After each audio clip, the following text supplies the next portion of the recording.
she's fully remote, but it's a little concern for my kids. My kids are fully remote, and it's something that is kind of like, wow, the kids that are going to school that are in person or remote, in person and remotely, they're going to take this test within the school.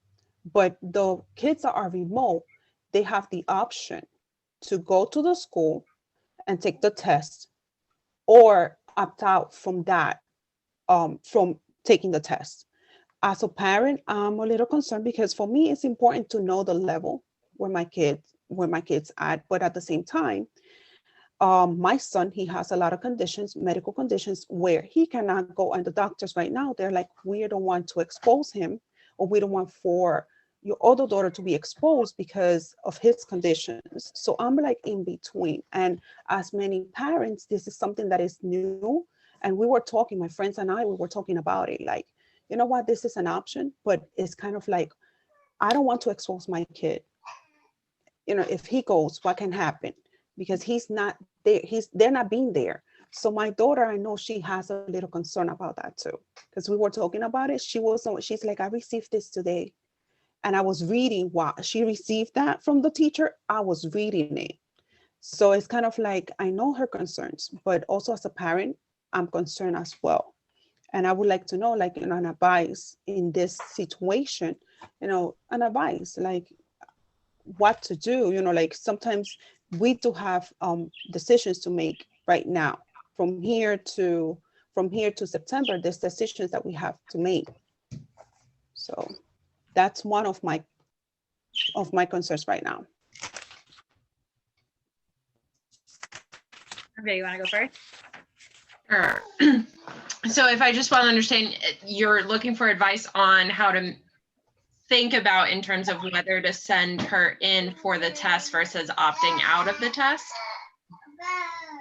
That's, yes. It's for me, but also there's friends of mine that they're like thinking about it. Like I can have my decision. Like, okay, this is my decision. Mm-hmm.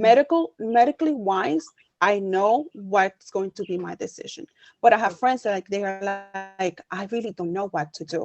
Like Okay. they're like in like, okay, I don't know if I can make the decision, if this is the right decision or not. So right now I'm like talking, like, yes, it's my question, but also I know my daughter, she has her concerns about it. Yeah. But it's kind of like a question where like this is something that we all parents are receiving between yesterday and today. Yeah. No, so I mean, it's a common question that we've gotten for a variety of different situations since the beginning of like, is when we switched to switching to take our kids back to in person, if we wanted to do this, or just a variety of, do I do this in person? Do I go to that appointment in person and whatnot? And my advice has always been that you need to think about what's best for your family and what's best for your child and what's best for just your mental health and well-being. If it's going to lead to a lot more anxiety to bring the kids there, and they're not performing to the top that they can because they're going to be more anxious, or you're going to be more anxious about it, then perhaps staying home. However, if you don't have the medical concerns, or you have protective factors of whatnot, and you feel comfortable to put them in, and what you're more that's not the right word. It's not that we're valuing one more than the other, but if for you, it's more important to know the level at which they're at, then, it's making that decision to go. So for me, it's more so what is going to be more relaxing, or more getting to what your goals are for that moment. I don't think that was well. No, I agree. I agree with MJ. It's very specific per family. You can't, in my opinion, you can't give a blanket statement. It's not one size fits all. State testing, even in and of itself, the purpose of state testing from schools is for data.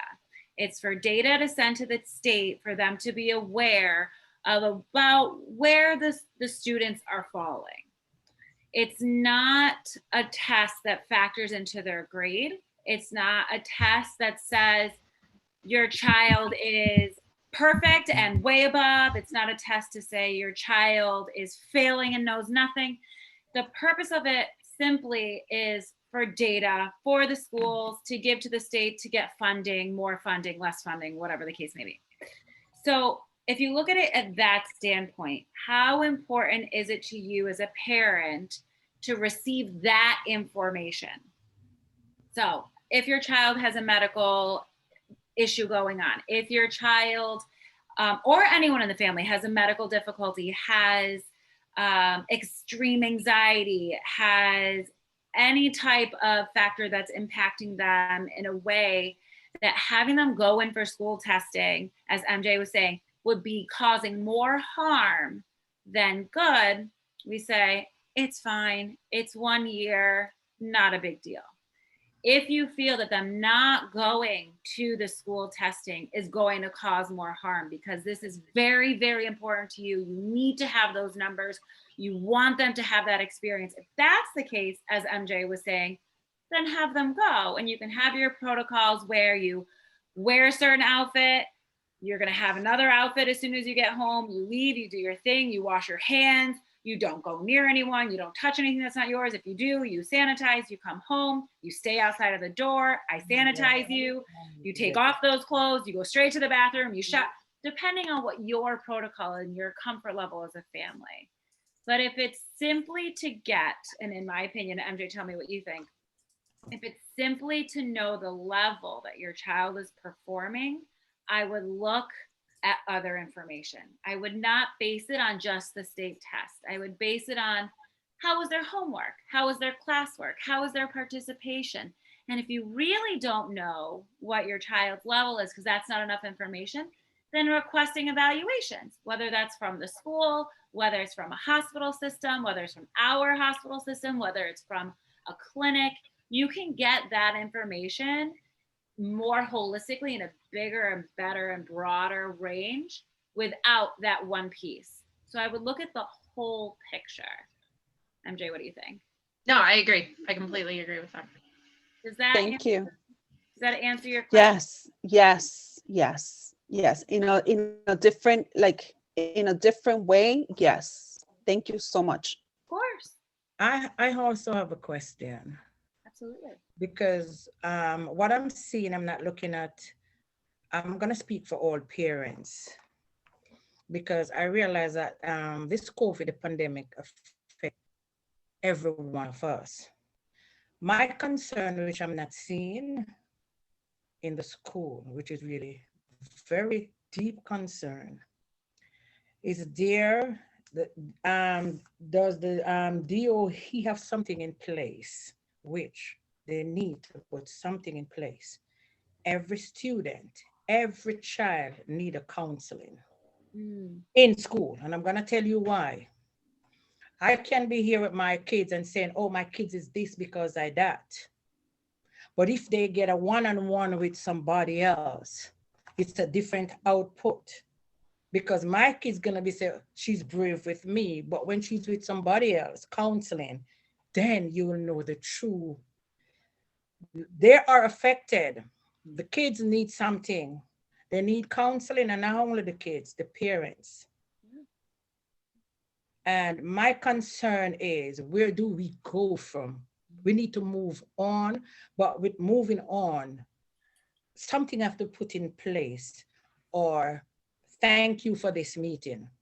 Let me thank you, because if that's the case, we're going to ask the church body to get a counseling, ask pastor to get a counseling session for every parents and kids, because this is serious and they are jumping over and it's affecting even my kids. Yeah. The grades is up, down. It is affecting them, and it is everyone. So I'm speaking on every parent's behalf.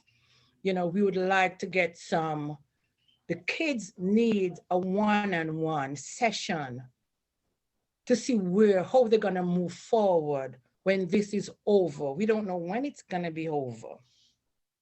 Not because I'm in the nursing field, and not because you're in the nursing field, but there are parents who are suffering and they are low. Parents are hard. Some don't like to speak out. I'm going to be honest with you. But when you get them on a one-on-one level and show them love, that break something, and then you can get what is inside. So I don't know. What can we do? Because it's affecting everyone, every human being. Carla, you want to take that one? Sure. So I think you're 100% correct. It will impact everyone in some way, whether it's increased anxiety, or it's being more paranoid, or it's being way more careful, or it's fear, or it's like you said, we don't know when this is going to end. We don't know how this is going to change our lives forever. So the unknown can be very scary. We're not in person. MJ and I and Jeannie and all of you, we're not together. We're not physically in person. That is a very different thing. I have never been on Zoom so much in my entire life, let alone in the last week, last year, right? Zoom is like our second home now. So you are 100% correct. That is impacting everyone. And I mean, MJ and I can speak for the two of us, are very biased in that we think everyone will benefit from therapy. Yes. We are psychologists. Even me, because for me, sometimes when I go to the patients, and let me tell you, the hardest part for me is knowing back then when a family member can't visit and you know they are dying. Yeah. Listen, for you to hear, it's different from when you to see the reaction. Absolutely. I'm telling you. And you know, when I was coming today, you know, it's like the Lord just dropped something in my spirit. You know, it's saying, you know, if you never used to pray, you're gonna learn. Now you're gonna pray. Yeah. You're gonna pray. So there are many different things that could happen. You guys have a beautiful community with your church. So having support groups for the parents and the children, and you could have them running simultaneously, where the parents are all talking and the children are all speaking, and they each have their own group at the same time to talk about what's their experience, what is happening to them that's different than everyone else, what's happening that's similar to everyone else, and how to help one another. So that's the beautiful community you have just in your church. Then outside of that, in school, it's different for children who are remote than who are physically going, or a hybrid. If they're physically going, they can pop into the school counseling center or the psychologist, or whatever their label is. They can go and speak to a psychologist or a social worker or any mental health counselor and say, I want to talk to someone. My mom wants me to talk to someone. They can blame parents. I always tell my patients, blame me. Say, oh, my doctor made me talk to you. So they don't have to feel that burden. My mom made me talk to you. Okay, I'll take the blame. Go for it. I am the worst human ever, but you are going to talk to someone. Blame me, so that takes away the burden of or the stigma of talking to someone. So they can walk into school. You have your church community for support groups. You can seek out a clinic, a mental health clinic, and say, you know what, my child should have short-term therapy, just to be able to talk about COVID and its impact, or just talk about how this is stressing out our family, and I want them to have someone to talk to. I don't want to keep talking. MJ. Well, right. So exactly. So that is, Carla said it, that would be my hope too, is that everybody gets some sort of counseling, some sort of, at least just, even if there's nothing or you don't think it's affected you at all, being able to talk about and just think about it is going to help you be more aware of if there's something hidden. And then from there, if there's a lot of things, then perhaps then it becomes more of a regularly thing, or that if you were just doing it in the school, you look out for a mental health clinic, or, you know, even if you go for just short term and it needs to turn into longer term, that's all something that can go out, but we can't get there unless we don't have that initial screener. The fortunate aspect of it is, you know, as much as I would love for the DOE to be able to give counseling to every single person, the chances of that happening anytime soon is probably very limited. So in terms of what you can do if you're not able to go to a mental health clinic, or there's a long wait list, as we're very much aware of, some of the things that you can do as parents, either between the together with your kids or just together parents alone, is you start, when even if a child wasn't struggling before the pandemic hit, the fact that there's the switch to virtual learning, it's a completely new environment. A lot of the kids that were doing very well in school pre-COVID, they were adapted to what it's like to learn in person. You have everything in front of you. You have all your papers and materials. You're using paper and pencil. I had a kid today telling me that he's like, I haven't touched a pencil in over a year. And so like, if you've learned to learn a certain way for however many years, and now you have to learn to do it a completely different way in an environment that is supposed to be your relaxing environment, it's going to be very difficult. So in those moments when the kids get frustrated, anxious, worried, sad, depressed, any of the above about these things, as a parent, perhaps taking that time to just stop and just let them talk, let them get out whatever they need to get out. It doesn't need to be in the nicest way possible. It doesn't need to be well said, make sense or anything. They just have so many things built out. Have them say it out loud. And then from your end, even if you don't agree with a lot of what's being said, find that kernel of truth or find that little piece of information that you can relate to.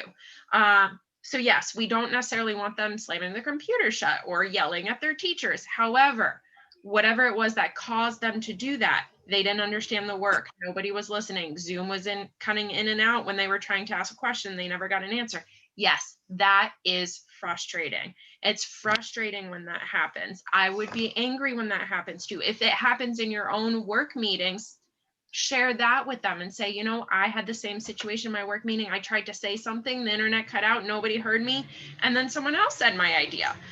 So different, just having that moment of just wanting to talk and not necessarily focus on fixing anything, which I know for me is very difficult. I go straight to, if there's a problem, I need to fix it right away.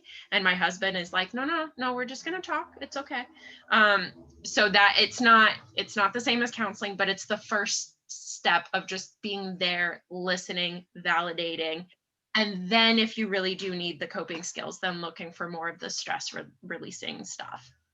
Absolutely. And it can help link you with your child more, right? If you're speaking to them and letting them just say what they need to say. And as MJ said, not reprimanding them if their voice is a little louder, not yelling at them because they're yelling a little bit.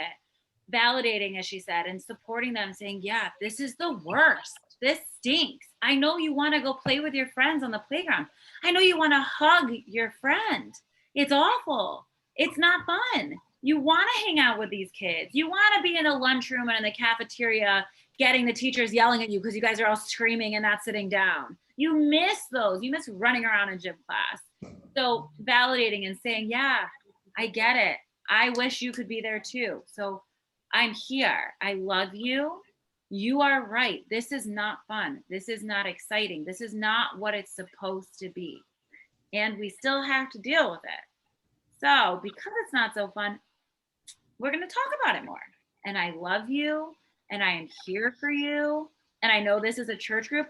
You can pray on it together. You can bring in and have that be a support.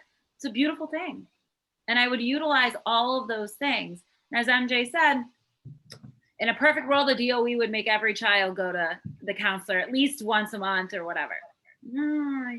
We're still trying to get people to come to therapy in general. So taking the bits and pieces and doing what you can, I think, is all you can do. And raising that question is incredible in and of itself because it's showing that desire to help. And that's really important. You are so right, because about half an hour ago, my daughter said, Mommy, is there anything like a stupid question? I said, no, baby. No, baby. Because no question is stupid for me in my book, is what I teach them. Good. Anything, come to Mommy. Let me correct you. Ask Mommy anything. Let Mommy say that's not for you. So that's the relationship we have. They're my best friend. I told them, don't be afraid of Mommy.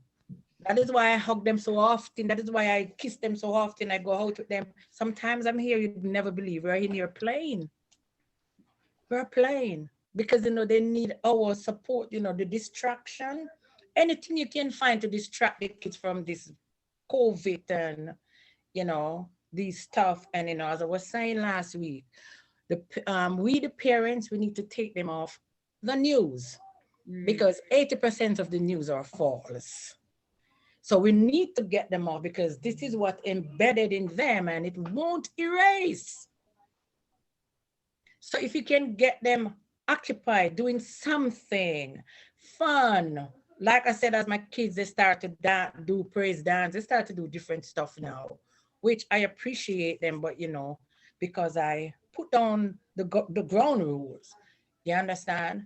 But yes, we need to let the kids know there's no stupid question.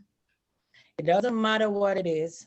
Let them know this pandemic is not going to hurt you because, somebody is telling them, oh, you're not going to survive this. That didn't survive. That family member didn't die. No.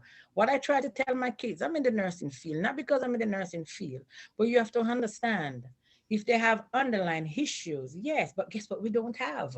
So these are the stuff you have to let them look and don't be there because they are afraid. But the moment I start to explain to them how, they're not afraid. So. And I think it's also in addition to letting them know that there's no stupid questions or there's nothing wrong with saying anything or talking about your thoughts. There's nothing wrong with feeling whatever they're feeling. Exactly. A lot of kids will think that they're not allowed to feel what they feel. The thing is, we want to teach them what to do with those feelings. Not that you can't feel them, but like, what's the best way for us to then move with this feeling? Feeling might not go away, especially for things that are so constant as this pandemic has been.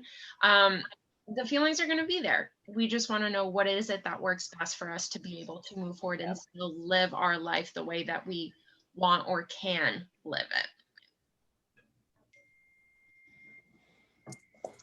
I have a question.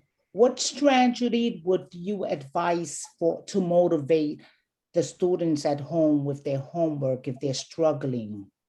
There are many students out there that they're struggling at home with their homeworks. Mm-hmm. What strategy can you provide us with that would be helpful for these parents? So you go first and I'll tag. What?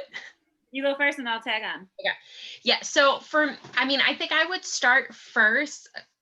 I'm going to keep repeating this over and over again, but first start with, figure out what it is that's struggling with them. So like, is it that they're not understanding the work? Is it that they feel it's too much work? Did they not get enough instruction on the work to be able to do it? And then from there, once you know what that is, come up with a goal of what it is that they want to do. Do they want to learn? Do they want to get a good grade? Do they want to pass the class? What's considered a good grade? What is it that's meaning to them? And once you have that goal for them, help them find the little steps. You're not going to go from A to Z right away. Mm-hmm. It's a different learning environment. So it's going to be harder, longer to get there. So let's break it up into smaller parts, smaller steps. And then every time they get there, maybe find a little type of reward. And a lot of times when I say reward, people will think like, well, I don't want to go buy a TV every single time.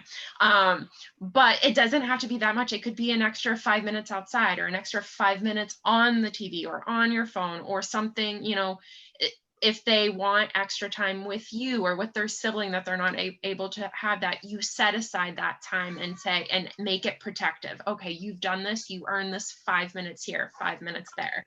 And although 5 minutes sounds like a short amount of time, it's actually a lot when you're thinking about 0 minutes. Thank you. Yeah, absolutely. And also, since they're on their computer or their tablet so many hours, their eyes may hurt, they may have a headache, they've been sitting for so long, doing everything on the computer, and then they have to do homework. Where when we went to school, or when they went to school pre-last year, they would go to school, you have the break when you're going home, and then you do your homework. So once the school day ends, once their last class is over, they need a break. Do not start homework right away. Now, I understand there's family chores or dinner or some events or whatever may happen, and there's all these things they need to do. You gotta give them a break. Even if it's a 15-minute break. Go to the bathroom, stretch your legs, get a snack. If you have the luxury of being able to go outside, if you have a yard, or if you have a deck, or if you have a common area, or if where you live there's a park or there's sidewalks, whatever. If you can go outside, go take a walk. Take a walk with your child if you have that luxury, if you can. I understand not everyone has that. If you can, do it. If you can't, have them do a silly dance. So MJ and I treat a whole bunch of different kinds of patients, but sometimes we treat patients and we're testing them and we're asking them to do these tests that we know they hate. They don't want to do it. And we're making them sit there for 2 hours. Today I had a patient, I go, okay, we're taking a break. And he looked at me like I was nuts and it was fine. I go, all right, let's stand up. We're gonna do jumping jacks. We're gonna do jumps. We're gonna wiggle because I can't let them touch the floor because of COVID, or I'd have them do push-ups. I have them run around the table with me. So get their bodies moving and talking and laughing. And I have them jump 10 times and they're still going, oh, now you're doing 20. Oh, now let's do 30. And I'll do it with them. And you laugh with them and you be silly. And I have them like wiggle and shake their bodies out. And they think I'm crazy. I go, well, we'll do it together. Let's do it. Let them have a mental break, a good mental break, a relaxing, a laughing, have them tell jokes, have them help you cook dinner or cook the first 10 minutes of dinner. And then now you can go do your homework. And then if they have 10 assignments to do, have them do 2, take a 5-minute break. Have them do 2. So breaking that up, as MJ was saying, breaking up into little chunks is a really good thing. So yeah, if I were on my computer for 8 hours and then I had to do homework, I need a break. So adults need breaks. Kids need even more breaks. Kids are meant to run around and be rambunctious. If your child needs to get energy out, let them get their energy out and be creative. Let them do a dance for you. I don't know, if your kid has TikTok, let them show you and do a TikTok. If they're allowed to do that. If they are, I don't know, a spiritual dance, a silly dance, anything to just get them moving, and then let them go into the homework. And to go with Marcia, what you said with no stupid question. So if a child, as MJ was saying, if they don't understand the material, Maribel, helping them understand it's okay to ask their teacher a question. So okay to ask mom and dad or an older sibling. And if mom, dad, older sibling, younger sibling don't know, ask the teacher and at least open that dialogue. Even if they don't get the response from the teacher, they try. You do the best you can. You try the math problem, you try the English passage, whatever. And then you say at the end of the problem, I didn't understand and I tried. So the teacher knows they tried. They attempted to ask questions. So if they got it wrong, at least they tried and they showed work. That's the important thing. That's all you can ask kids to do right now. What do you think, MJ? I agree. And then for some, with the breaks, some kids, the breaks is, you can structure like 2 break, 2 task break, 2 task breaks. Other kids, it's more helpful that you just find when they're about to lose it. And then about 2 minutes before that, you take the break there. So they're not good with the structuring when to take the breaks, but their meltdowns or breakdowns are pretty structured. So just figure out where their breakdowns are. And then 2 minutes before, you're like, okay, go take a break. It's coming, go. And also if they have a favorite subject, if math is their absolute favorite, have them do that later on. They're going to be fresher earlier on in the day. So if they're struggling with reading or with writing, even though it's not going to be fun, you want them to tackle those when their mind is fresher. Mm-hmm. If they do their math homework first because they love it and they whip it out and they're good, and then they take a break and now it's 7 p.m. and they're going to start reading, the likelihood of them having success at that plummets. Whereas if they do it right after their break after school and they do the reading, maybe they won't finish until 7, but math homework, easy breezy for them. And then they get that done and it's a little bit easier for them. It's not as much as a burden.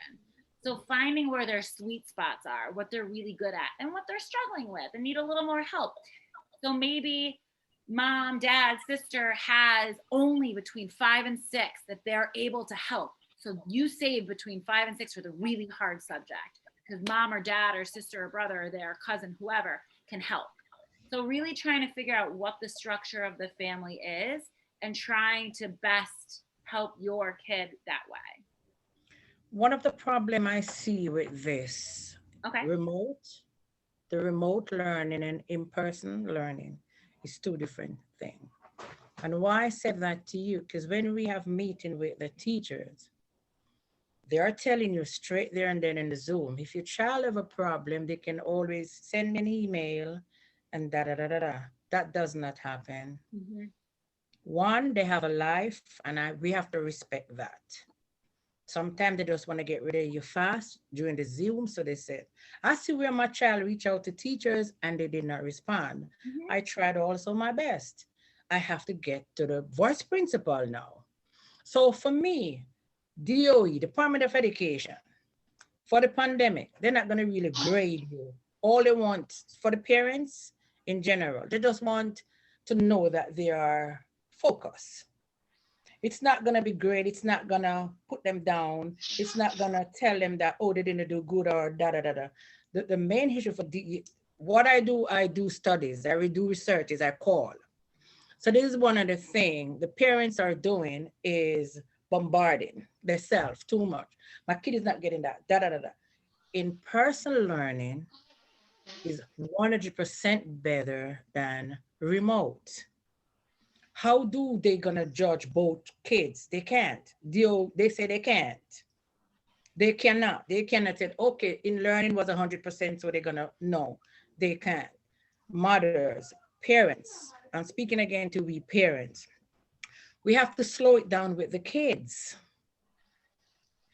Homework, I reach the point where I tell my kids, if you're not getting the help, Google is at the tip of your finger. That's it. I'm dead serious, and let me tell you, my professor once told me, if you fail, if any of my students fail, I don't want to teach you again because everything is at the tip of your finger now. In my days, there was nothing. So for a pandemic, I want to I come home so many times and my kids don't finish their homework. You know what I tell them? Make sure it's finished before bedtime. And that's it. Because they need time, they need space. They're not in school learning. It is totally different. You don't know what's going on in their mind. They are brain freeze more than those that are going out. I'm serious.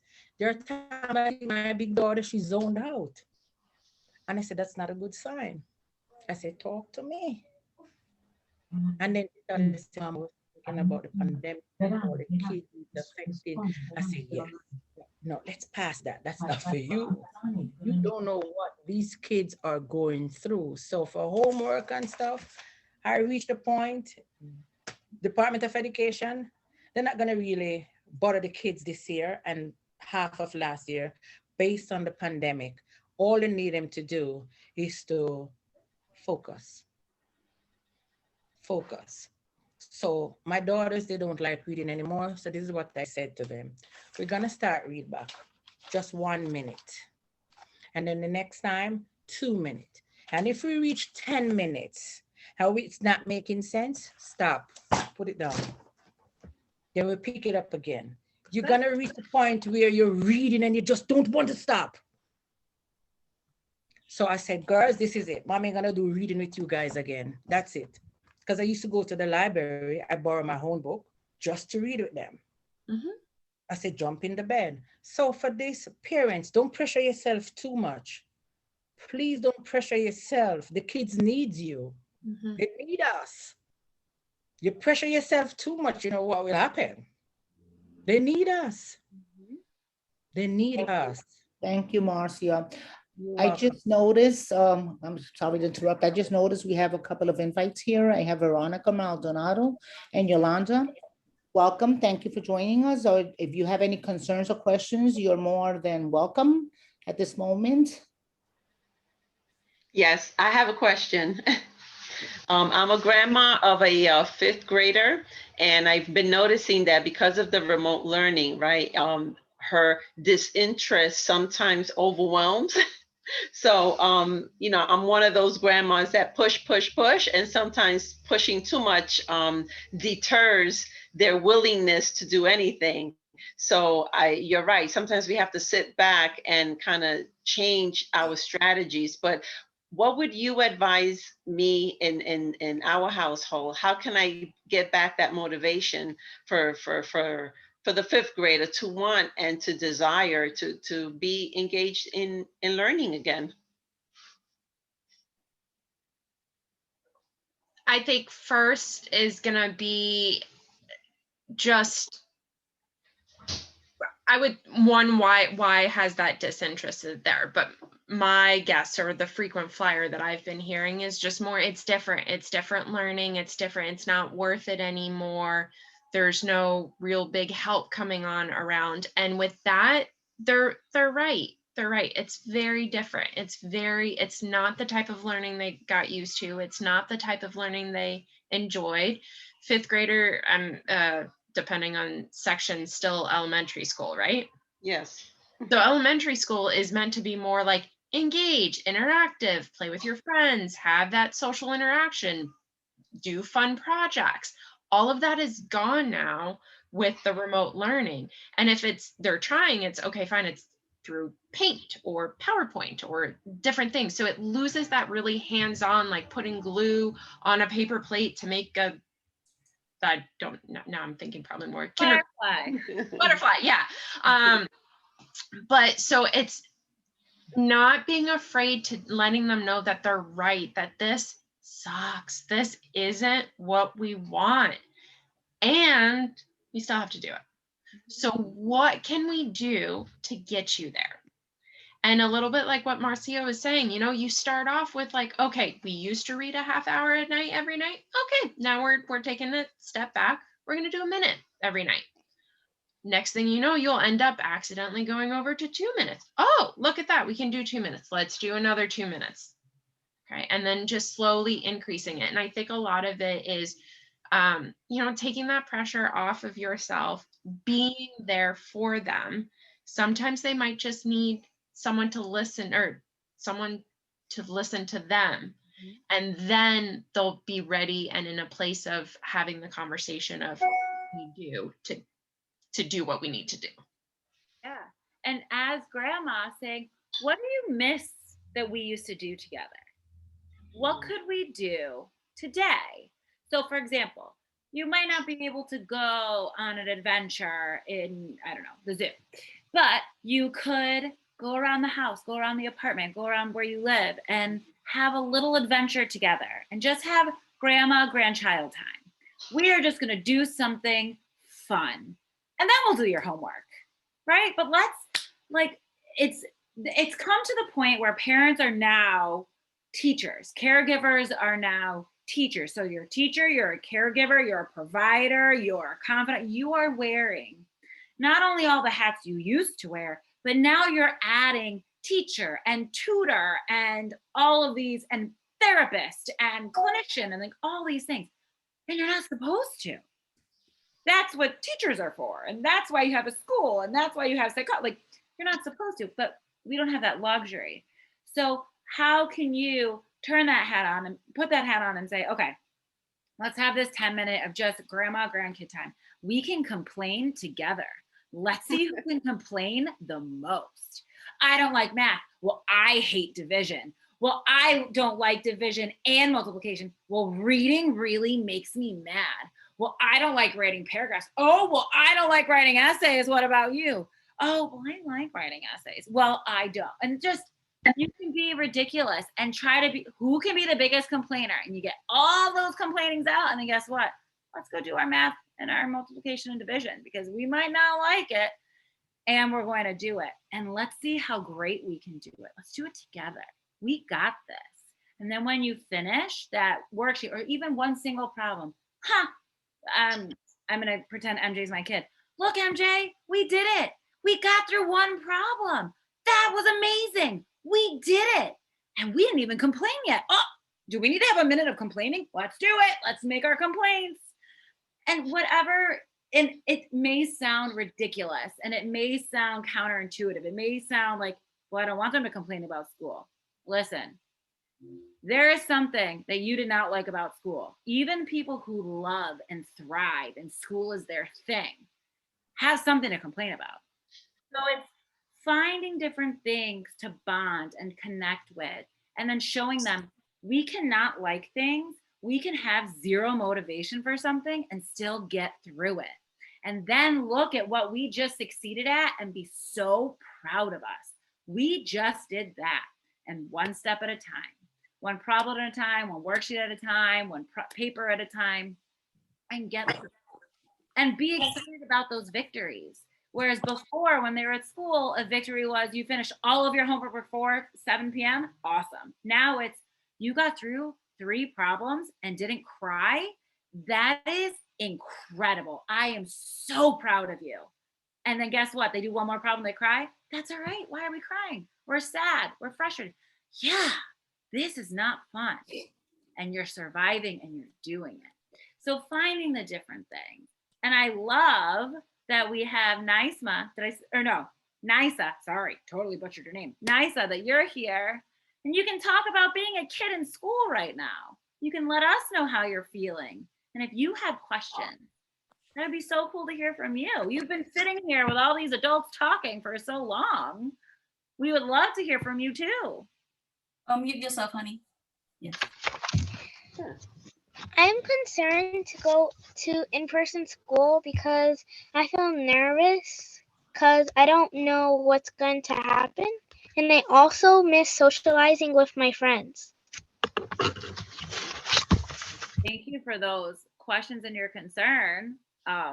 Really brave of you to talk in a group of all these big adults, and you don't know, you don't know MJ and I. You might know the others, but you definitely don't know us. MJ, I'll let you go first so I keep talking. Well, so first, I just want to know, what is it that you said you're not sure what to expect or something along those lines? What is it that you're not sure about, or what is it that you are afraid that you don't know what is happening? Do you know that? You don't know? It's okay if you don't know. Going to school. I'm not sure. Go ahead. I'm not sure. You're not sure. That's okay. That's okay. Sometimes we don't know. Sometimes we know that we're worried about something happening and we're not sure what that is. But I think the first thing is that it's okay. It's okay that when you get that feeling of being worried, that feeling of being anxious, that's normal. And if it's at the point that you're not ready to go to school, or there's not a reason to be pushing ourselves, there's no reason to be taking that step, you know.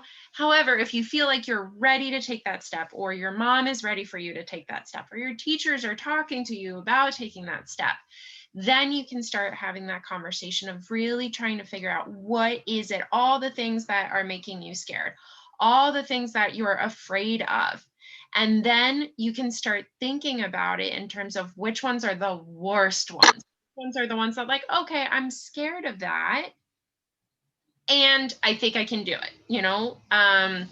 Like the difference of if you're afraid of a little tiny bug and it crawls next to you, you're like, okay, I can deal with that. But if you're afraid of bugs and then like a huge bee comes next to you, maybe we can't do that. And so you try to figure out where that is, and that'll help you kind of understand it a little bit. And then from there, we can start thinking what helps you relax a little bit more. And Carla, pass it off to you right here. Also, just to say one more thing about what MJ was saying is talking to your mom about it. I see that your super cool mom is in this group too, right? So telling mom what's making you nervous, what's making you a little scared, and having mom help talk to you about it. And maybe mom's nervous about it too, and maybe she's a little bit scared about it. And that's okay.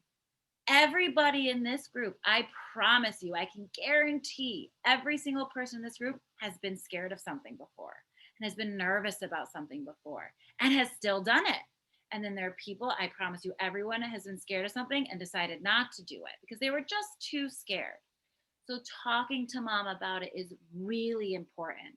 And then saying, okay, let's have a plan.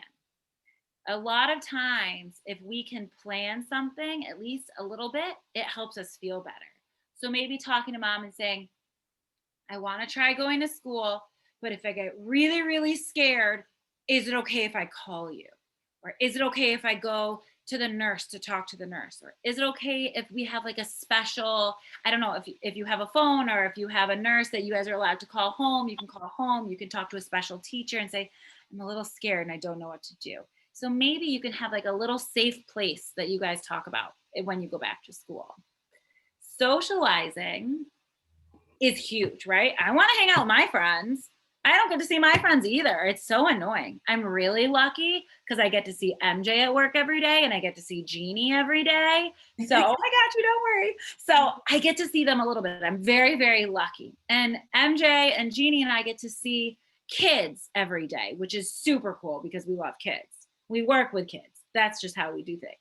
But socializing, that might be the thing that helps you not be so scared. So knowing my friend Stacy is going to school. So I know if I get scared, I know I get to see Stacy's smiling face. So that makes me really excited. So when I'm scared, I know I can look at her and I can take a deep breath. What do you think? Yeah, kind of. I know we said a lot of things. Mm-hmm. I wanted to give Veronica Maldonado a chance to ask a question. She asked a question. You're muted. Hello? Yes. Yes. Hi, how are you? Good evening. Good evening. Welcome. Hi. So just a little, I'm going to give you just a little brief synopsis of my background. So I have a sixth grader, her first time in elementary school, and she's an only child. So she's always had issues of, not quite fitting in, the bullying. And she always saw that in elementary school. So she always retracted from the other kids. She was kind of a loner. She had friends, but she didn't make too many friends. So now in remote, she's enjoying it. So it's kind of like the opposite. Yeah. So she's doing really well during remote. And it's incredible. It's like the pace. She does have an IEP. So she has some speech therapy and stuff like that. So, but the whole pace of it all, like not having all the kids in one place and all the noise and being able to work on her own, she's able to do that. So, it's kind of different, but I'm like, you need to go because you need to socialize. You're an only child. You can't be, just mom and dad. I mean, we've practically been at home by ourselves for a whole year and really no contact with, maybe just a few people, very little times throughout the year. But she has no real kid contact, which is scary, person to person. And mental health, that's a big thing. And especially now, and that's what really scares me. But, with the pandemic as well, she took in a lot of information. So that gave her a lot of fears of, getting sick and, getting mom and dad sick and, and all that. So she takes that upon herself too with anxieties and stuff like that. So anxiety is a big thing. Worrying about going back to school and, getting sick and having to wear a mask all day. She's asthmatic. So there's concerns there. It's just a lot to think about. So it's a lot to take in. So in terms of, a lot of what we've been talking about is using the socialization as a motivator to go back. It can work a little bit the other way as well. Mm-hmm. So there's a lot of kids who go to school because of the learning aspect and could care less about the kids that are there or just don't fit in and don't have the same interests or whatnot. And so kind of how we've been using the socialization as a way to go in, the learning can be that piece of going in. We are seeing a lot of, you know, our anxious kids are the ones who are actually thriving, or I guess more socially anxious kids are the ones that are thriving more through this pandemic, because they're able now, they don't have to worry about the social aspect and they can just focus on the learning. So maybe sitting down with them and trying to figure out what is it that has made, aside from the fact that you're not surrounded by peers, what else have you been able to do to help you stay focused, help you really buy into the academics and the learning and whatnot, and then try to see how can you do that in the classroom? How can you, you know, not full, you're not going to be able to ignore all the peers in the classroom, but like, what are you able to do to focus on there? Yeah. And with that, to take that, and what, Mom, so sorry to make you do some more work, not that you're not overwhelmed already, right, as a parent, but trying to get in contact with the teacher and say, listen, my daughter is actually doing better because she doesn't have all the distraction. It would really be advantageous, it would be really helpful for her if she could sit in the front, or she could sit in the corner in the front, so she doesn't have someone all around her, just on one side. Mm-hmm. Or if she could maybe be front and center, and you could ask your daughter, where do you think you prefer to sit? Front and center, front and corner, if there's an option. Or if it's groups, I don't think they'll have kids in groups right now because of COVID, but if there are, do you want to be on the outside of the group? Do you want to be more towards the inside?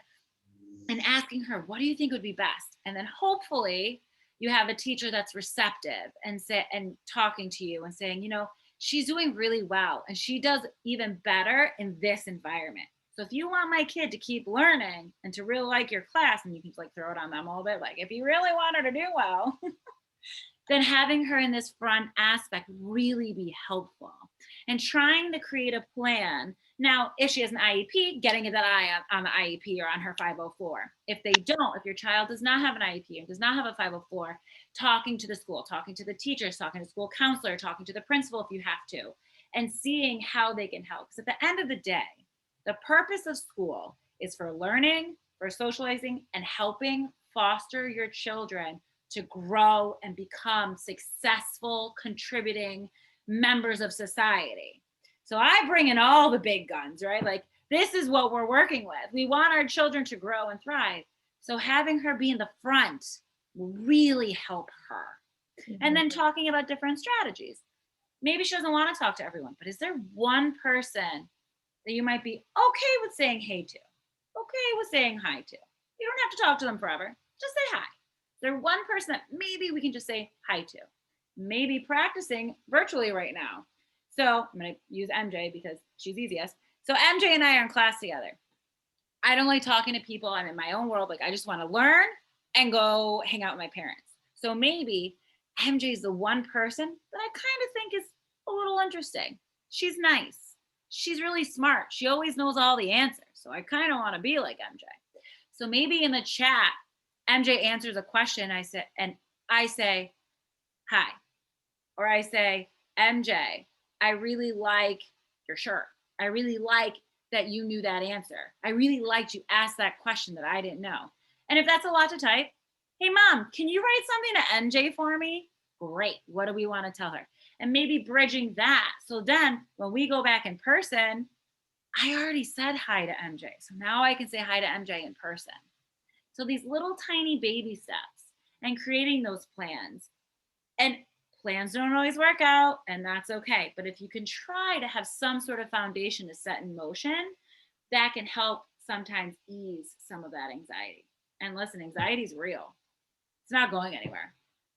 So how do we handle it? That's a big piece. Right. And I want to go back to the earlier, Carla was talking about support groups or parent groups or kids groups, and you run them simultaneously. I think that I'm not sure how many kids there are in your church community that go to school, but, bring them all together.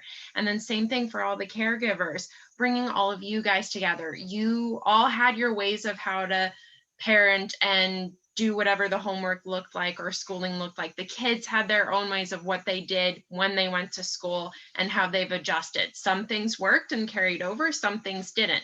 Some parents found out other ways to handle it. Some are still trying to figure that out. And so if you all have that space to speak to each other, and if you have a 16-year-old who's helping a fifth grader, that's great too. You have all these different layers, and a fifth grader might figure something out, because when you're younger, you're a little bit more creative, because that's what the schooling is like. Maybe the fifth grader can help the 16-year-old figure out a different way to approach their learning. And having that space where everybody in that moment is equal and like you're all going through similar things. What can you do? And again, not sure how it works, but if you guys have your prayer groups or your weekly prayer groups or monthly or whatever it is, you know, encouraging that this is a topic that comes up and teaching the kids to do that as well, to be able to pray about it together as a group. And so it takes away a little bit the adult responsibility, and you as parents don't necessarily have to have that, like, I must be strong all the time in front of my child. You have that space to be able to just pray and really let it go, or let it out, not go. Yeah, and you're modeling for them. I know we keep piggybacking off of each other, but MJ and I are like the same human, so that's just how we work. But what she said is absolutely right. So you're modeling for your child, right? I, as the adult, I am nervous, I am anxious, I am stressed, I am scared. Okay, I'm super scared. I don't know what's going on. I don't know what to do. I'm taking a breather. I'm going to watch a movie. I'm going to do this. I'm going to really try hard to get this paperwork out of the way and continue. You're modeling for them that emotions are natural and normal. Every single emotion is experienced by every single person on this planet. You go to any other country, a smile means the same thing in every country, regardless of race, religion, creed, anything. A smile means the same thing. A frown means the same thing. Tears typically, like, so these facial expressions are universal. So our kid knows when we're sad. Our child knows when we're angry, for the most part. Yes, there are exceptions. We're just going to speak to the masses right now. So you're teaching them, I'm really nervous, and this is how I properly and appropriately deal with my anxiety. Doesn't mean it's going away, but I'm riding it. I'm dealing with it. I'm riding it like a wave. Emotions are like waves, right? They come and they go. They ebb and they flow. So you're showing your child, you're showing your spouse, your partner, whoever, how to handle it. And your kids and your grandchildren and your nieces and your nephews are teaching you too. Maybe they get super nervous and you see them, I don't have any next to me, of course, but you see them going like this. They're squeezing a stress ball and you're like, oh, they're coping. They're nervous and squeezing something. I should do that. So you're modeling appropriate behaviors when you're having these emotions. What we're not wanting to happen is, I'm angry, I'm punching something. That's not okay. That behavior of punching is not okay. Anger, 100% okay. The way we deal with our anger, whether it's, oh, mom, I'm really angry. I just need to talk to you about it. I'm so mad. I'm going to start yelling and I just want to tell you that I'm really mad. Totally appropriate. Going up to my mom and punching her, totally inappropriate. And teaching and modeling what behaviors are appropriate and not, but every emotion is okay. Sorry, I keep going off. I just wanted to acknowledge, I know Maribel, go ahead. Go ahead. We wanted to acknowledge and introduce everybody to our pastor. He has his picture up now. I don't know if he can show his face. We're excited that he's on, watching us. Pastor Sam, are you on? He might have stepped out. Anyway, that picture does not do him justice.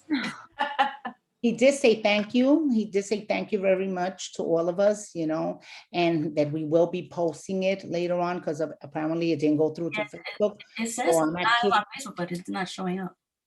I know it says it's recording on Facebook, but it's not. So I'm actually recording it. I hope that goes through. But going back to, I know Veronica mentioned anxiety, you know, and going back to behavior.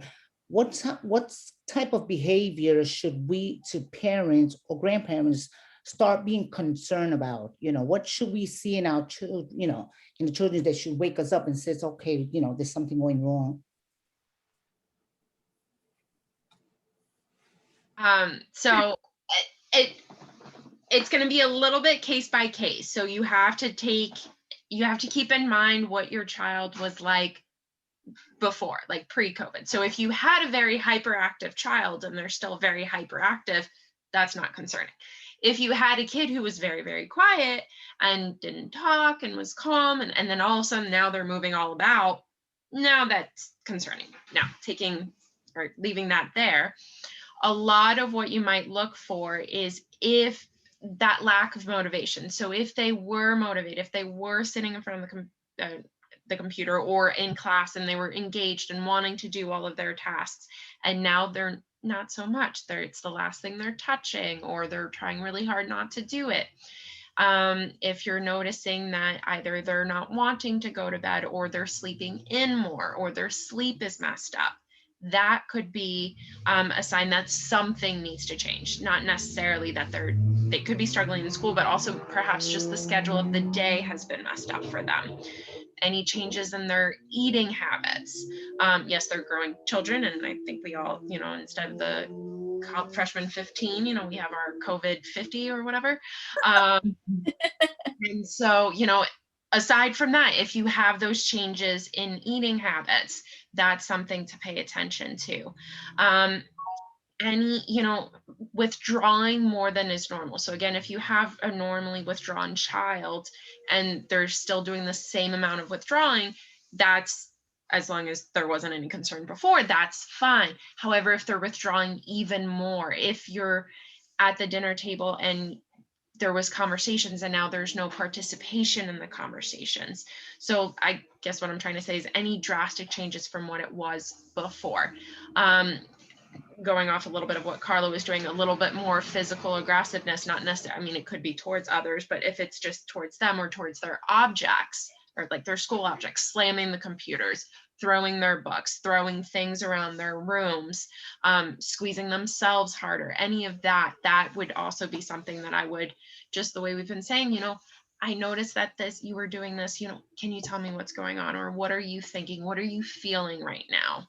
And not reprimanding them for having these changes, just understand it first and then help them realize that there might be a healthier way to address those feelings. Yeah, and also pulling. So something that's sometimes it's very hard to tell or hard to see until it gets to a point where like, oh, there's something going on.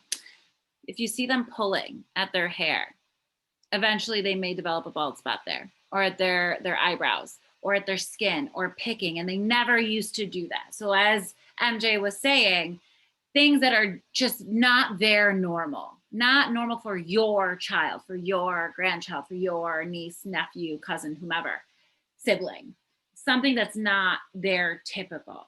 That's what you want to look out for. And it doesn't mean necessarily that it's concerning. It doesn't mean like, oh, I saw her, she was pulling, something's wrong, we have to go to the doctor right now. It doesn't mean that it's that extreme. It could. I'm not going to say never. Sure, it can happen here and there.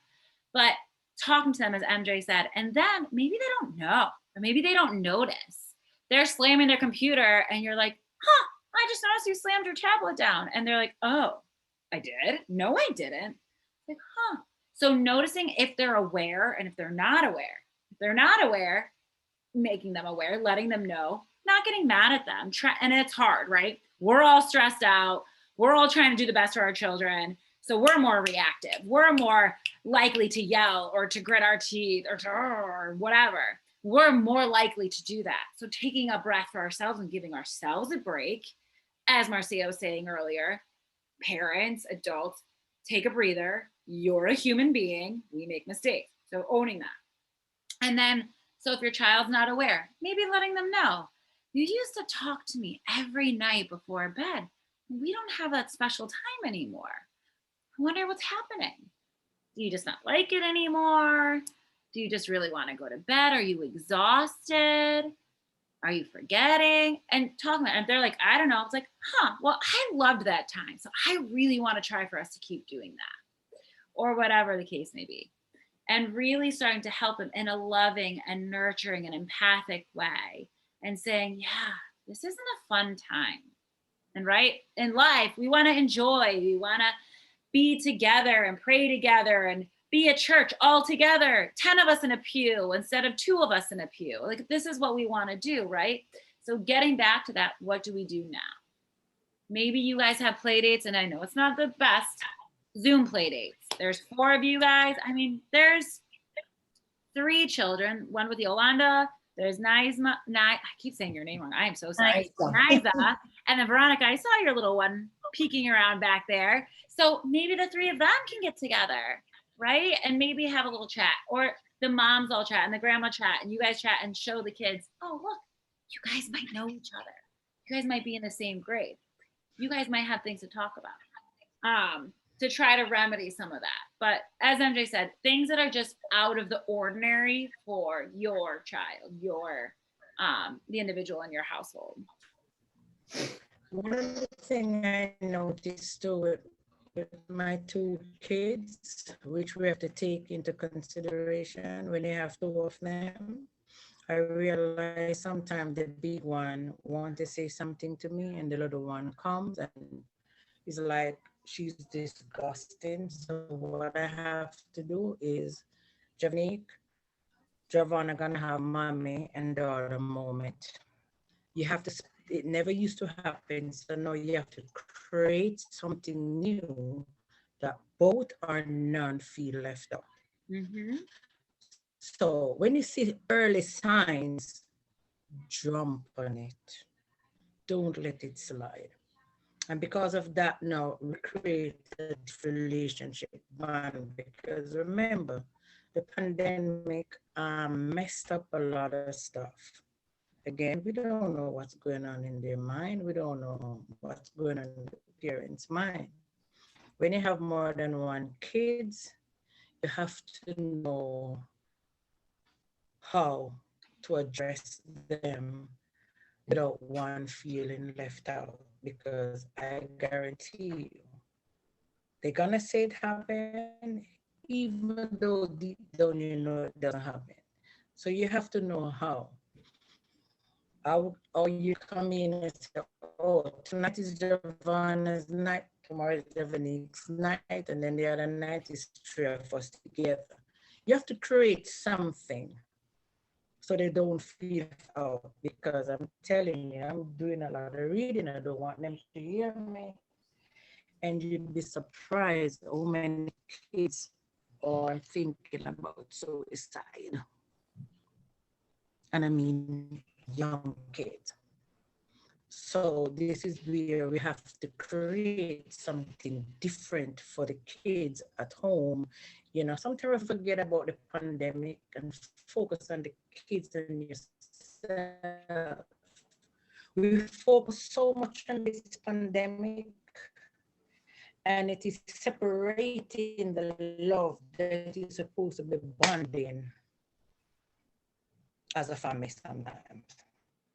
I'm being honest. Sometimes somebody will call you, oh, this and that. No, the kids need you.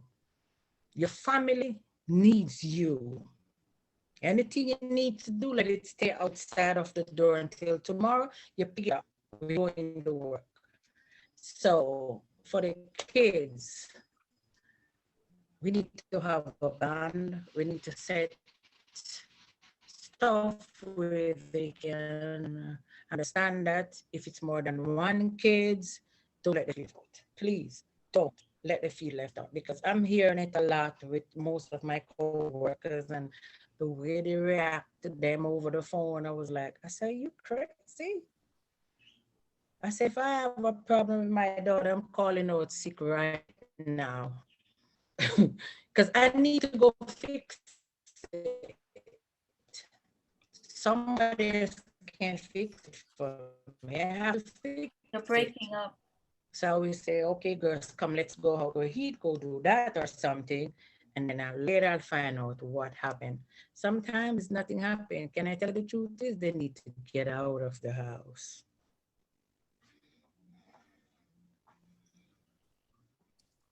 Marcy, I think you're frozen, and I believe you're That's breaking out.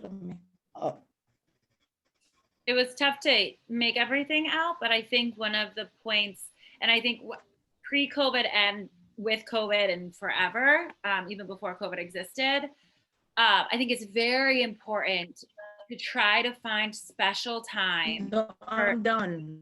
I said that's it for me. That's it for me, parents and the kids. Go ahead.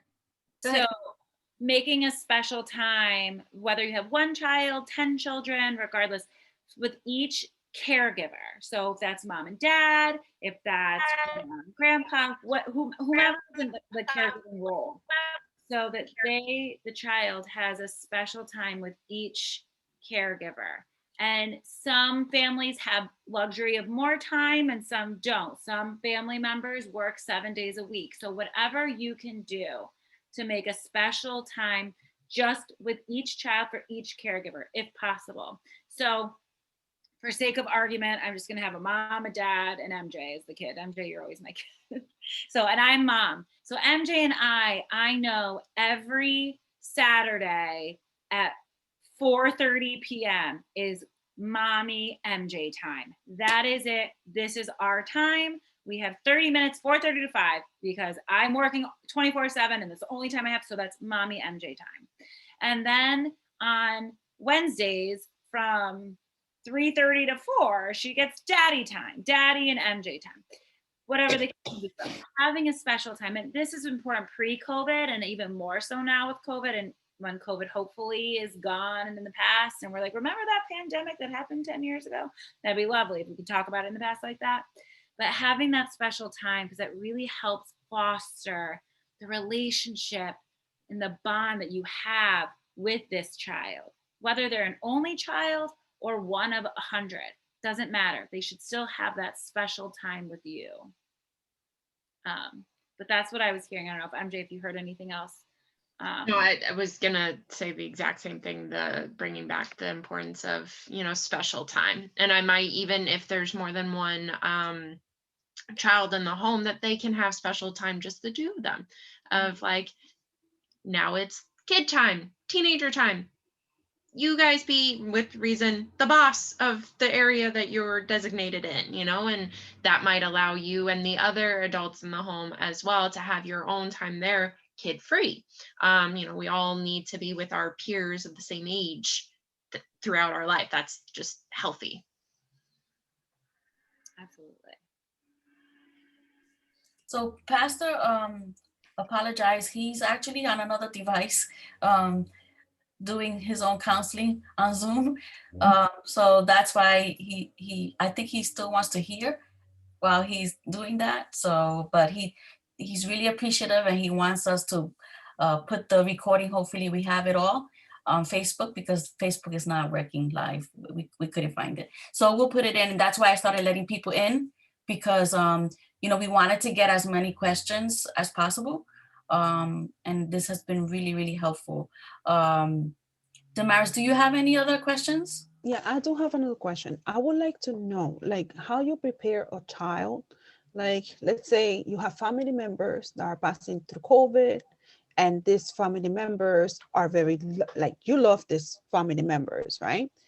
How do you prepare the kids? How you tell the kids this news? Like, okay, we cannot go to see so-and-so, or you remember so-and-so far away is not here no more because of this. Like, I'm talking like in general, but this is something that as a grown-up is hard to swallow. It's hard to understand.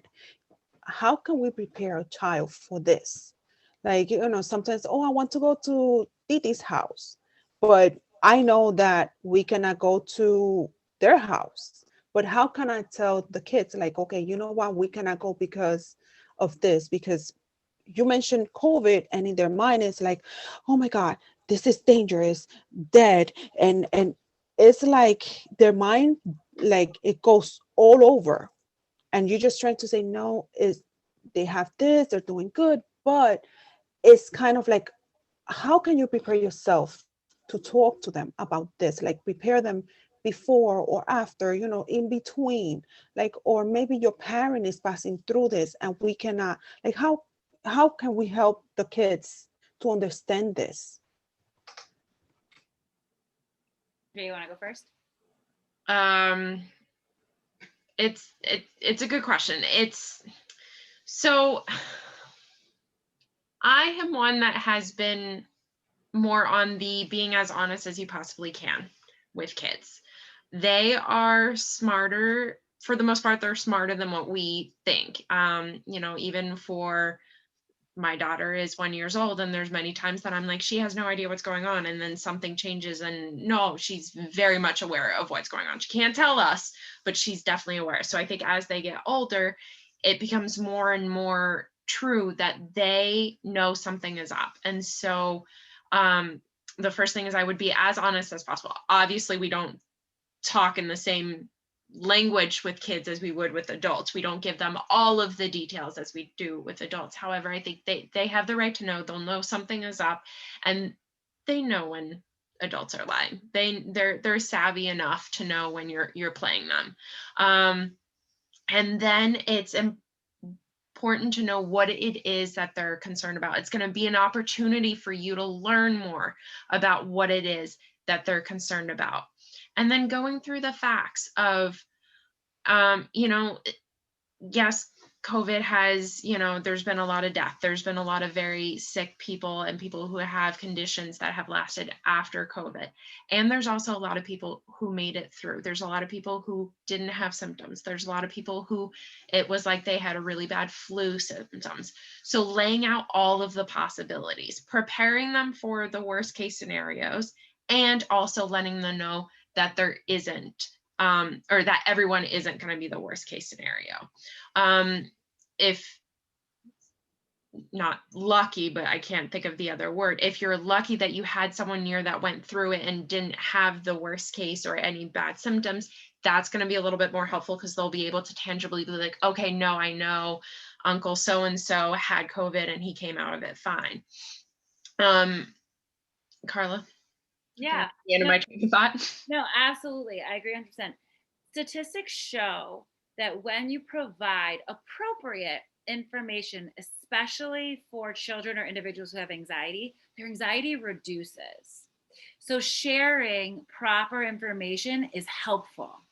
Now, as MJ said, you're not going to give them the nitty gritty detail of every single thing, because that would put anyone over the edge. But saying, I know you really want to see Aunt MJ. I know you really want to see the MJ. Like, I know I want to too. Right now, we can call, we can write a letter, we can write a beautiful card and send it. But right now, to be safe and to just try to do our best, we can't go. But let's think about all the things we might be able to do in the future. What would be something that you really want to do with abuelo? What is something you really want to do with grandma? And if we can do that, let's plan for it. For the first chance we get, we are going to the zoo. The first chance we get, we are having brunch. We are cooking spaghetti, I don't know, or baking a cake. What do you want to do? And explaining, right now, I know I want to be there too so badly, because I'm sure you do. And saying, we can't. You know, grandma gets sick really easily, and we just want to try to make her maybe not get sick. You know, she might still get sick and we'll handle it. But right now, we're going to do our best to try not to bring our germs to grandma, because right now, germs are like super germs. So we're just trying to let the super germs, and depending on the verbiage that they'll understand. What are they going to understand better? Or if they're a teenager, yeah, COVID's a thing. It's not fun. And we don't feel sick right now, but we could. We might have it. We don't know. So we're just going to do the things that, you know, they're telling us it's better to do. Let's stay away. Or, yeah, Tia Carla is having a lot of issues right now. She's sick. If you're there, that's me. If they're an adult, right? Like, she's really having all these symptoms. So let's pray for her. Let's send her some food. Let's talk about how we are sending her all of our prayers and all of our hopes and all of our desires that she gets through this and feels good as soon as she can. Or if unfortunately you do have someone in your family or someone that you know that dies, talking about it. You guys are all church members, right? So they're with God now. And it's okay if you're angry that they're with God. It's okay if you're sad that they're with God. It's okay if you're happy that they're with God. Let's talk about it. Let's pray on it. Let's really do this together.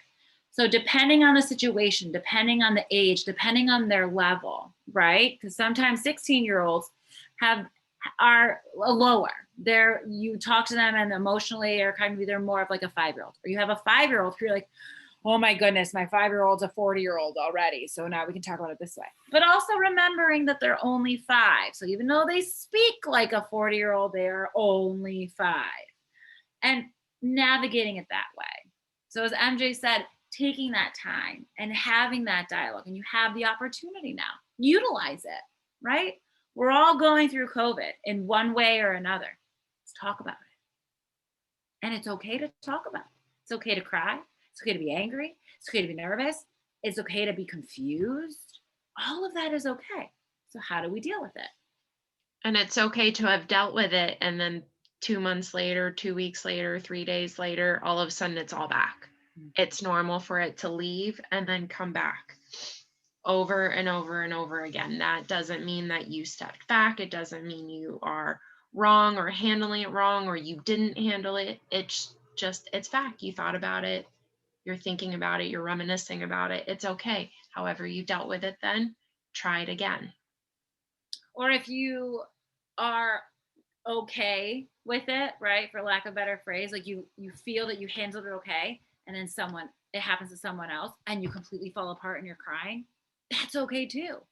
So while it may come back and forth, you might also feel differently with different people, right? Some people are able to think about an older individual going through something versus a child going through something. You may experience it differently. So being okay with yourself, forgiving yourself, allowing yourself to have these experiences, totally appropriate.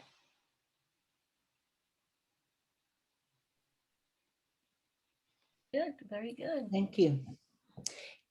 Very rich. I think this is a lot better than what I expected, to be honest with you. Amen. You guys are the best. Yes, you are. I have a quick question. Sure. On a teacher's perspective, I don't have small children, but I teach Bible class, right? What suggestions can you give us on how do we keep the kids, show us their faces? You know, they're constantly hiding that video. What can we do? Because I can't help if I can't see. I mean, there's a lot of things you can pick up, but if they don't want to participate, they don't want to show, what can we do?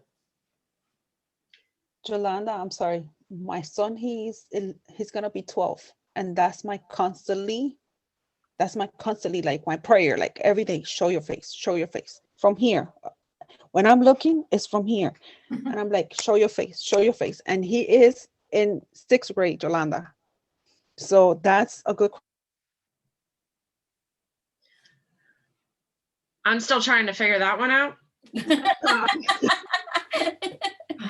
So I have some kids of patients of mine that I really would wish that I could see their face while I'm having session.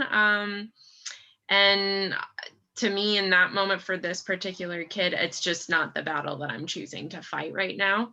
I know he's engaging in some form or fashion, not the best way that I would like him to engaging, but he's engaging. And so in that moment, I kind of looked at what is it do I want him to do? Do I want him to really have us fight for 15, 20 minutes to get him to show his face and he can't engage? Or do I want him engaging the whole time? And I hope that he's not surfing the internet somewhere else, that he's not looking up the answers somewhere else. You know, and I just trust in that moment with, you know, little comments every once in a while of like, I feel like something's going on, but because I can't see you, I'm not sure. I can't confirm. I don't know how to help you right now because I can't see you. Or I'd like to think that, you know, you're really with me and you're doing what I'm asking you to do. And the clicking I'm hearing isn't you looking up the answer.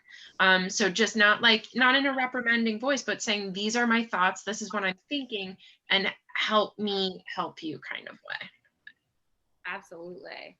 Yeah, it's a struggle, and it's a struggle for everyone. And I know sometimes I don't want to show my face. So think about going through puberty. Think about going through the stages of life. So just your physical appearance, right? If you're having a bad hair day, you're having a physical aspect that you don't like, I can just go like this or shut off my camera and you can't see me, but I can still participate. So maybe they're not wanting to see something on their person, or you're now going into people's homes. You never would have been in their home before. Maybe for special circumstances or special events you would. But think about, these kids are now having their teachers in whichever teaching aspect you're in their home. This is their safe place. You don't belong in my home. Or maybe there's 5 individuals in the family and they have a 1-bedroom apartment or a studio apartment. Or maybe they have a big, huge 10-bedroom house, whatever the case may be. But you're now in my bed. I'm sitting in my bed and you're looking at me and I don't want you to see that. Or my brother's having a meltdown and you don't need to hear that or see that. That's his private moment. You don't get to see that. So thinking of, where is this child coming from? Is it that they don't want you to see their home? Is it that there's no privacy? So what you're not seeing is 3 kids in a row lined up, all next to each other, sitting in the same room because that's the only place the internet works, or on 3 phones and that's where the internet works. And they don't want you to see that because they're embarrassed or they're nervous. So trying to put ourselves in their perspective. So, or as an adult, do I want someone coming into my home? I'm sitting where I'm sitting on purpose. There's a reason I'm sitting in this spot. If I'm sitting in a different place in my, like I'm in my house, I'm in my apartment. So I am letting you see what I'm choosing for you to see. And I am an adult and I can think like that. I have that methodology. Kids typically don't, right? So they might be stuck in a place that they're just really nervous about. And their only sense of control is, I don't have to let you see it. I get to cover that up. You don't have to see that. And it might not even be that perfect of a thought process. They're just shutting off because they don't have to see. Or maybe they don't have any clean clothes that day, so they're in pajamas. Or maybe everyone in their family is in pajamas except them, but they don't want you to see that. Or their parents saying, don't you turn that camera on. Or you have the kid who's like, ha, I'm not gonna let you see me because I have control. There's so many different things. So trying to put yourself in their shoes and what could be happening. And then as MJ said, every once in a while, I wish I could see everyone's faces. I mean, like, I just made a joke and I hear laughing, but I don't get to see. So did everyone laugh? Because I really want everyone to laugh at my jokes. Or we just read a beautiful passage and I don't get to see anyone's faces light up when I just talk about this huge thing that happened. And clearly I work with kids and very dramatic. So trying to be more involved and engaging and saying, I would love to see their faces, even if everyone flash your face for 5 seconds and then you can take the camera off if you really want to. So finding those things. And as MJ said, if you ask everyone to read a page and they're reading that page, maybe next week they'll pop on. And so if you have the problem of both not camera and no participation, then it's trying to figure out, all right, which one can I get you to do? All right, at this point, just pick one and we'll work on that one. We'll leave the other one to the side. We'll work on you getting to do one. And once you're comfortable with that, all right, whatever helps here, let's try to help you here. I think one of the issues with the people that they're talking about, the kids that they're talking about, is because their parents force them to go on. You're going to church. You're going to, but they can turn off the camera. I don't want to. I'll be technically on it, but I'm not going to be sure. I'm not participating. I'm not showing my face. And that's what we have, a few of those. Yeah. Yes, because I can be, I'm a witness to that. That, yeah, I mean, they have actually confronted me, you know, the parent, that, you know what, they don't want to go to church any longer. They're waiting to reach that age where they can make their own decisions, you know. So me personally, I let them be. Because I know, like you said, at some point they're going to engage. They're going to hear, whether it's one word they're going to take home that I'm trying to bring across. So I personally just let them be. They're at their age, the puberty age. The parents have mentioned the same things. Hair problem. This one doesn't want to be at church. I just let them be, because I feel, you know, in my heart that if God, if you know, if that's a word that God wants them to hear, they're gonna grab it. They're gonna grab it in that hidden camera. We should have their mother buy them a wig. You know, they should put on a wig. Have your bad hair day. Put on the wig. Put on the hat. Here it is. I put on a scarf and I come, you know, but you know. I don't want. But I think it's that. It's for me. Go ahead. For me, we should put our house in order, because I put my order. And my kids, I tell them, I pay the bills in here. So if I say church, it's church. And that's it. I know my kids doesn't like camera. That's the truth. But they have to be in church on a Sunday. Giovanna is feeling left out because she's not in that group anymore. But what I said to her, just sit with Javanique, because she likes it. She loves it. Giovanna loves it, because you know, it comes back to the devotions that we have in every evening. So for her and the communion, they love communion. So I know they don't like the camera, but I put down my ground rules. I pay the bills in there. You have to go to church. They have Sunday church. But before the pandemic, every Wednesday night, Bible study, I'm with them. I'm not leaving them here and I'm in church. No. So we have to create this thing for the kids. Let the kids know that they're kids. Let the kids be kids. When you leave up the kids like this, that's when they start to act as if they're an adult. No, let the kids be kids. Let them know, mommy love you, no matter what. You understand? So, I don't know. Well, before he needs to run off, I wanted to introduce to you our pastor who's showing his face now. He showed up. I didn't notice. Welcome, Pastor. Well, I was listening. I had two devices. Thank you again. I had an emergency parent-child supervision between two parents who are separated, and I'm trying to work a peaceful child visitation. And it was not easy. And I had to supervise because sometimes they get at each other. So I'm sorry about that, but what I could hear sounded so good. And I wanted to make sure that it was recorded. I know Jeannie will be able to do that. And it was not easy. And maybe we could watch it again and again and again. I wanted to personally thank all those who attended, Marcia, and Dimaris and Yolanda, and of course Nisa. I did listen to Nisa. She did well, and I heard her say she misses socializing with her friends, and that is so hard. That's one of the hardest things. So I want to thank Dr. Bernstein and Dr. Cardin for their amazing. We really appreciate it. This will be disseminated and it'll be watched over and over.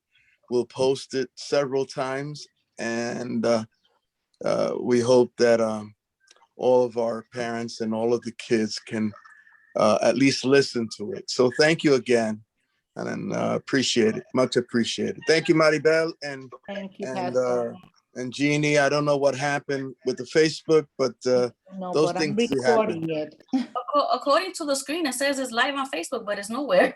I don't know where it went. Okay, so I guess because we have 2 Facebook pages, so we just have to figure out if you chose the right one. And if you didn't, we'll post it on the right one. That's okay.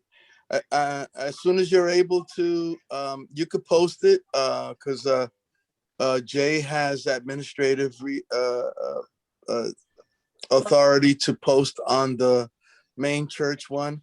I like to post it on my page because I get an even wider audience and let everybody and I have principals and educators from my sister's a retired principal, so is Elder Nancy, and they were all busy tonight, so they're gonna watch it in the recording. That's why it's so important to record this.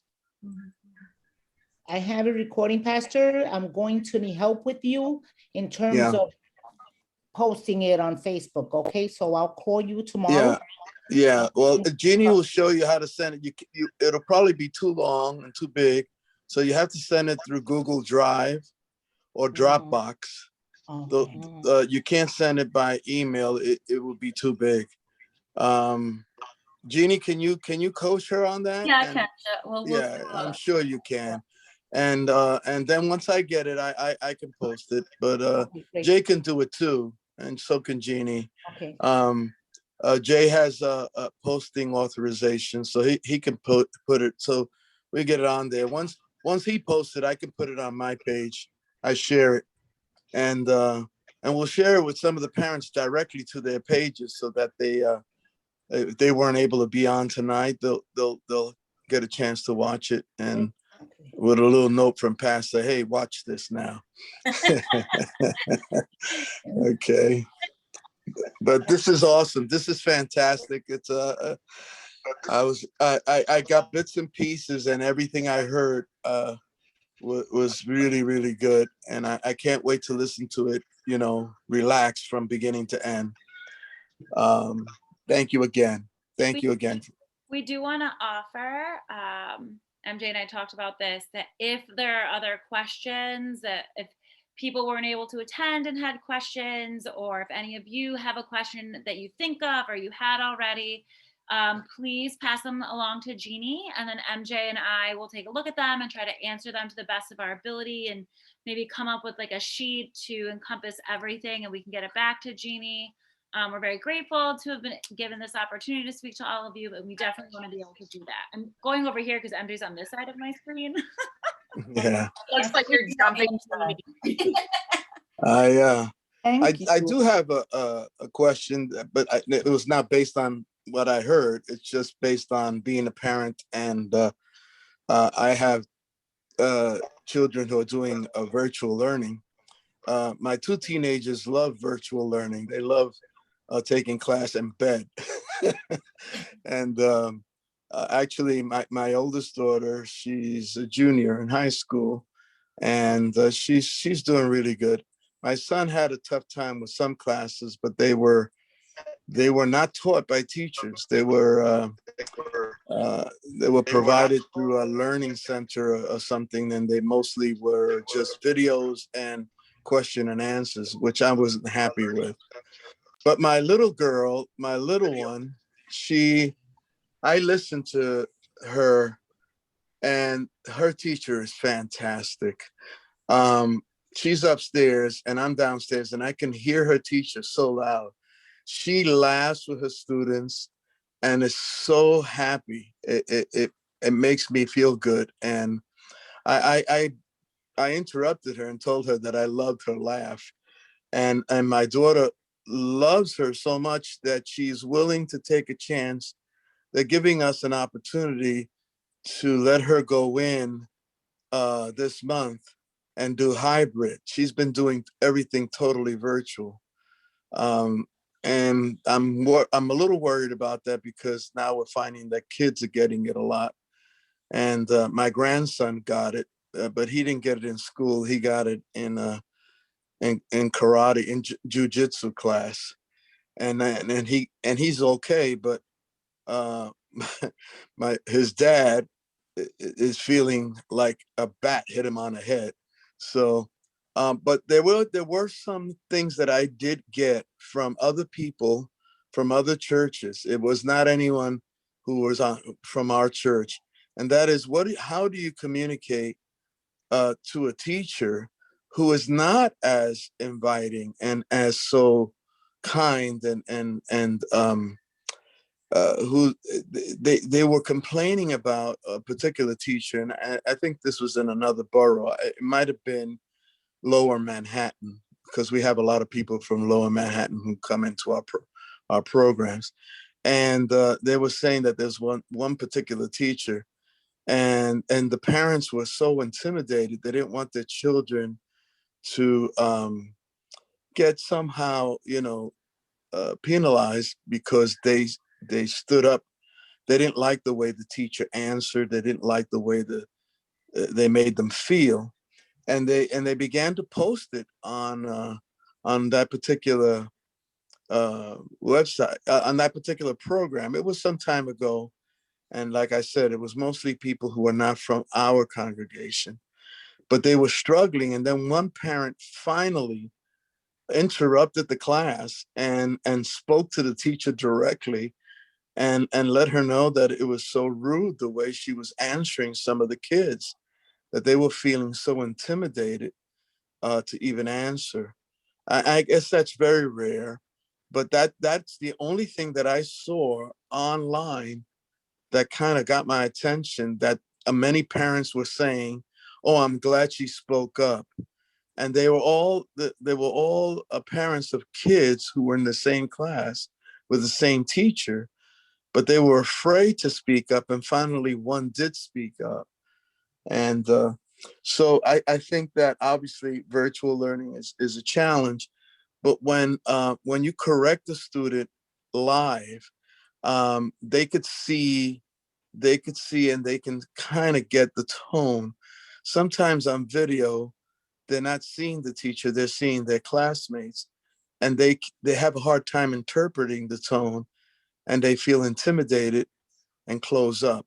So I know that's pretty lengthy, but it was the only thing that I saw in some of our comments that kind of got my attention, and was wondering if any of the parents mentioned that kids being intimidated and being afraid to answer because of the tone of the teacher when she's correcting and kind of rebuking the kids, and they feel intimidated. Pastor, I passed through that at the beginning of the school year Oh, with one okay. of the So, teachers. I yeah. passed through that, and Veronica Maldonado, she's my Uh-huh. friend. She knows because it's the same teacher. Okay. Personally, my son, he didn't want for me to step up, Okay, and I that's what let I it thought. go, and I let Uh-huh. it go, and I let it go. And it came to a point where I saw the teacher, the way she was talking to another child, that Mm-hmm. make that child cry, that I Mm, say, this is it. It's not you. mm. I have to say something. Because as a Okay. mom, it was kind of like, and I called the school Mm-hmm. and I sat down. It was a meeting with the principal, the assistant Mm-hmm. principal, Mm-hmm. and it was corrected. And Oh, the good. teacher, they approached to the teacher, and now it's a different change. Like she's trying, Okay. but it was hard. It was hard to see that his grade was down, and now his grade is 100. Wonderful. His So, grade is 100, but it was kind of like I saw that, pastor, and it's true. yeah, It's true. You I, can I feel the think, tone. You can feel it. yeah, I think that when Eddie told you not to intervene, that might be the majority of the kids don't want to, feel more retribution. Oh, you told your mom, and that kind of thing. But I'm glad you did. This is the same exact situation that some parents down in Lower Manhattan were going through, and I guess the moral of it is that when it's time to speak up, we have to. Great, thank you for validating that, long-winded question. It looks like Yolanda was trying to say something, but you're muted. Okay, Yolanda, come on, Yolanda. Hello, my name is Yolanda. I was invited by Yolanda Pena. This is really helpful, but I do want to just add something to what your pastor just finished saying, and Sister Dimaris finished mentioning. I experienced the opposite to that. In listening, I also work remote and I go into the office, and many times I found out what the status with my granddaughter when the teacher out loud was saying to the other students how they were missing, they weren't putting on their videos, and she's calling their names, and they were kind of disrespectful to her. But I also saw how she was disrespectful in many cases as well. But also as a grandma listening in, I realized that, you know, the teacher has a valid point sometimes the way that they come out, because the students are disrespectful in many ways. So, you know, we have to look at the balance on both. And that gave me an opportunity to bring it to my granddaughter's attention and to my daughter's attention to try to rectify, and also to speak to the teacher. Listen, when you talk to the students, you kind of sounded kind of harsh, you know, and you don't want to have a negative impact. Yeah, I'm glad you brought that up. I don't have that because, like I said, I was reading comments. My experience is because my daughter has a fantastic teacher, and even when she corrects them, she throws a joke, and she has this kind of a laugh that's infectious. And my daughter loves her. She just absolutely loves her, and she's doing well in virtual learning. She's done very well, but she misses being in school, and so she wants to take a chance in the last 2 months of the school year, last 3 months of the school year, to do hybrid. And in our particular district, they weren't going to make it available, but they changed their mind, and they are going to make it available. And then, you know, lately with the situation with the variant and more kids are testing positive, I'm sort of stuck in between, should I or shouldn't I? But thank you, Yolanda, for sharing. That's true. There's always 2 points of view, and teachers have a hard job. God bless them. And this is not easy. Just to touch upon what you were saying, just to go back a little bit, I think what it comes down to, or one of the things, because there are many aspects, is modeling. So how would you want your youngster, your child, your grandchild, your insert appropriate title here, how would you want them to approach a situation? Would you want them to stand up for themselves? Would you want them to stand up for another student, a peer, if they're being wronged? So how to model for them, what's the appropriate way? Now, it doesn't mean tell them, go call out your teacher, because that's a little aggressive and rude, but saying, I'm going to talk to the teacher. I know it's scary, and explaining why. And one of the benefits of virtual learning is you can see everything. So if this teacher decides to take even a bigger step and be nasty and rude to your child, you have that. So you can go above them and say, listen, this is what was happening. I tried to address it with the teacher. It got worse. I'm bringing it up to your attention, principal, superintendent, whomever the case may be. And I did all the right things, and this is inappropriate and not okay. So that's one thing you can do as a caregiver. Also, I always tell my patients' parents and my patients, make me the bad guy. You tell me. I will stand up for you. Oh, that's nice. Like me. They don't need to ever want to hang out with me. That's okay. They can hate me. I will take it. Let me be the bad guy. I'm joining an IEP meeting next week because me personally, I am taking a stance saying this child needs the benefits that they need. And this teacher's nasty. The mom recorded. Okay. And that's proof. And I will be there to take on that burden. The school can hate me all they want. As long as you give the child what they need, I don't care. I can be the worst person ever. That's lovely, beautiful. That means I'm doing my job. Love it. Perfect. So there are many different steps to take. But modeling appropriate and positive behavior for your child, showing them that it's okay to stand up, getting together as parents. So if there's 3 of you in a class together, the 3 of you band together and go together, because then they can't single you out. You're a trio, you're a quartet, or whatever. All of us go together and face this. A teacher can't yell at 100 kids, and if they do, great, they can get fired too. And then you have those beautiful teachers, as you're saying, Pastor Cardin, that is doing well and doing a great positive thing. So really telling that teacher how incredible they are means more than you can ever imagine. So there's so many different ways. And I mean, we can literally stay on this for hours on end. I know we were supposed to end 45 minutes ago, so I'm sorry that we're still talking, and I know you guys have to run and put children to bed and all that, but well, thank you for that. That's helpful. That is helpful. Appreciate that. It's good to have a backup. Absolutely. Yeah. Appreciate it. Very much appreciate it. Good answer. All right, Jeannie, Maribel, you are in charge. I'm thrilled. I'm glad that I catch a little bit at the end, and just looking forward to watching it from beginning to end. And again, I can't thank you both enough for taking this time and giving us so much. I very much appreciate it, and may the Lord bless you and know that you've done a good work. Yeah.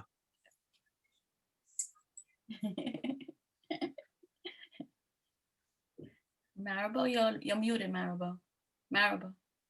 Okay, sorry about that. Okay, before we close up, everyone has any other concerns or questions? Parents, we're good. We were quite informative for you. Okay. It was amazing. This is, yes, it was beyond amazing. I am so grateful. I am at all. I'm like so thankful to Dr. Bernstein and Cardin. And before we leave, if you don't mind, I'd like to say a prayer for us, okay? Thank you. Because that's how we operate, right? And I'm so thankful to all you parents. Yolanda, thank you. Your friend Yolanda, thank you. Marcia, thank you. And share the information that we have with other family members, friends. And again, we're gonna post it on all the students that I can grab their email, their Facebook pages. But I just want to thank you, and I'm gonna say a very quick. Thank you, Mason. Jeannie's my Aaron. Thank you, my sister. Love you. Father, thank you, Father God.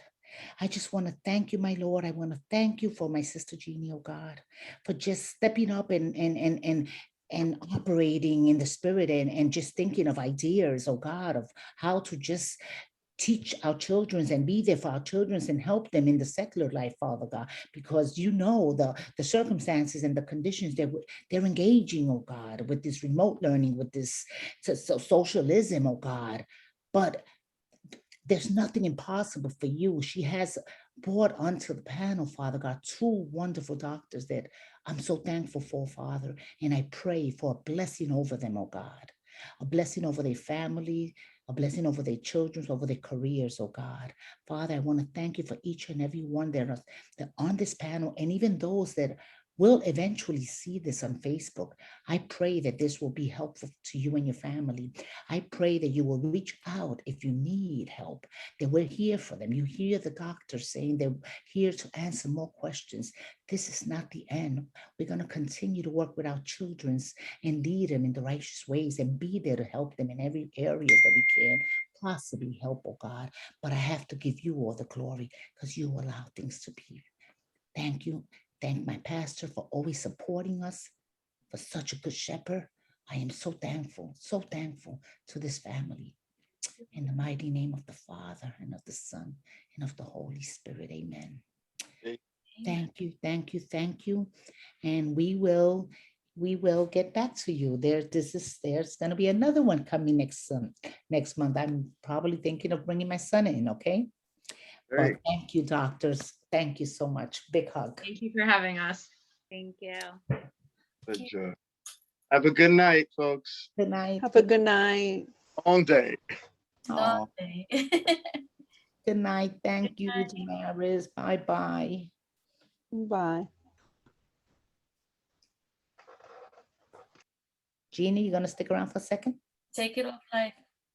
Take it off Facebook. Okay, hold on. Let me stop. Let me stop there. Where do I stop? Okay.